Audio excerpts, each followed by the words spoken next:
From the late 70s to the early 80s, arcades were king.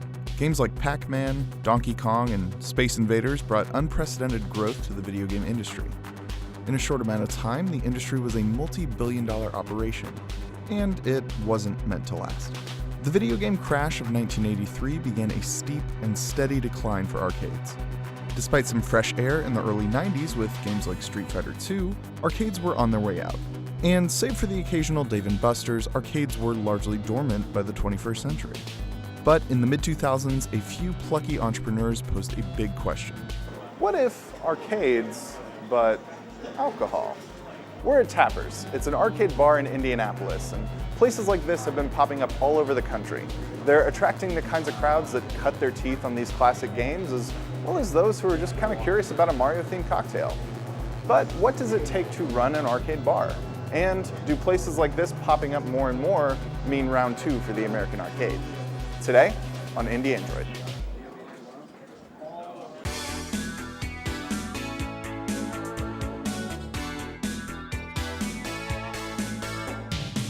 For us, it's a bunch of games surrounding a bar that has craft beer and now craft cocktails. So to pair those things together and create an environment for all of that to take place, that's what our arcade bar is.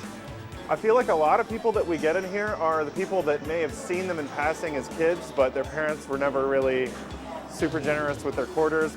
People will come in and they'll be like, oh, I saw this all the time in the day, but they'll be terrible at it because they never really had a chance to play it. So that's what I feel like this place alleviates for a lot of time. And you can get all that nostalgia, trip without, filling it with quarters.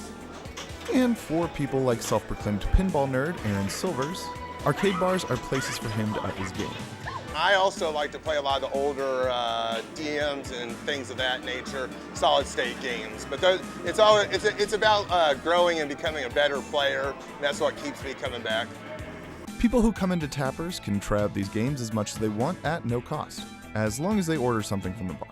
That's just one model. Some arcade bars have a cover charge for the price of the games, and others stick to quarters.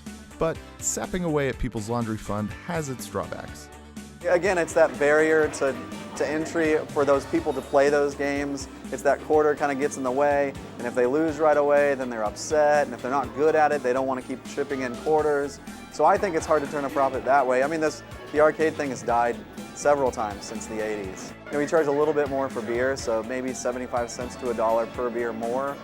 So that's where we're making the money, is on the beer anyway. If you're just working on quarters and 50 cents at a time or 25 cents at a time, you don't really have the resources to kind of put into those games to keep them well maintained.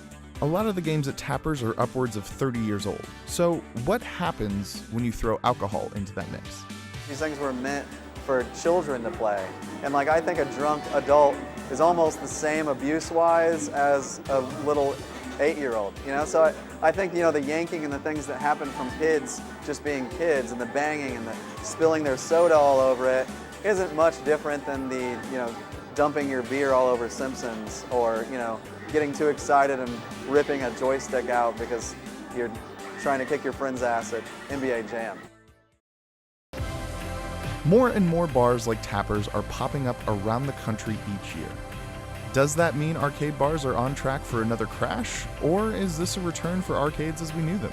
I see it as a second coming, and bringing it back. If not, probably not in the same capacity that, I grew up with. I think it's really bringing it back, and this is a new avenue for that.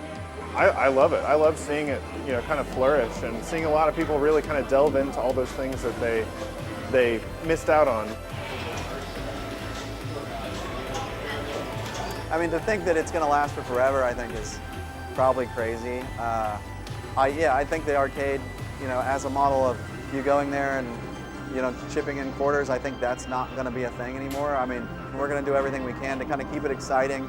And, we've got an arcade game here that's locally made. So, there is still a market for people making arcade games. And I think the more arcade bars you see popping up, the more there is that community of people trying to reinvent it and make it exciting and fun.